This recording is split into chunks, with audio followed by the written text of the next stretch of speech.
Tonight, homeowners living adjacent to the Capitol Mall in Jefferson City are telling ABC 17 News their concerns are being heard. The city's Planning and Zoning Commission approved a rezoning of Capitol Mall and some surrounding land tonight, so it could go from what's being called a C1 to a C2 commercial zone. And ABC 17's Daniel Wynn was at the meeting and talked to the developer and residents. He's joining us now live from the mall to explain exactly what the difference is between that C1 and C2 zoning. Daniel?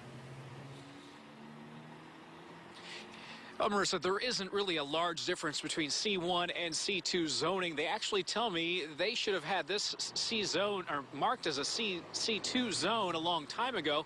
For one instance, the signs in a C2 zone can be up to 30 feet tall, but in a C1 zone, as it is now, this sign here should only be about 10 feet tall. Now, residents on the east side of the mall who live on the side of a wooded area just to that side came out tonight because they were concerned about that buffer zone, but they left the meeting feeling a lot better about everything. And so far we're happy, and I think it's going to work out. Jim Turgeon and his family have lived near Capitol Mall for decades. He and his neighbors came out tonight to see what could happen to the property on the mall's east side that's been sitting vacant for years. After tonight's rezoning meeting, neighbors, though, are breathing a sigh of relief. We're concerned here coming in tonight because you live in the neighborhood. Were those concerns resolved?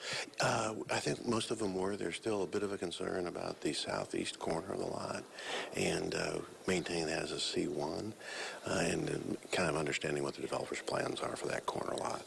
But what we're most concerned about was the protection of the buffer zone that was created through the 1977 agreement between the mall owners and the residents of the neighborhoods. That buffer zone he's talking about is a wooded area between the neighborhood and what is now a parking lot. I'm told the city actually initiated the zoning changes, and the mall developer is just going along with the city. We're all ears to the suggestions that have been raised, and we're going to do our best to accommodate as many people as we can.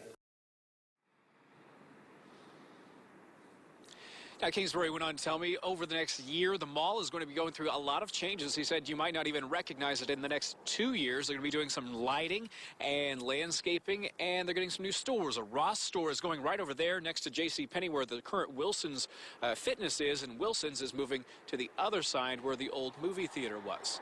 Reporting live in Jefferson City, Daniel Wynn, ABC 17 News. Thanks, Daniel. The City Council is scheduled to have final approval for the zoning changes at its March 2nd meeting. Well, if you went outside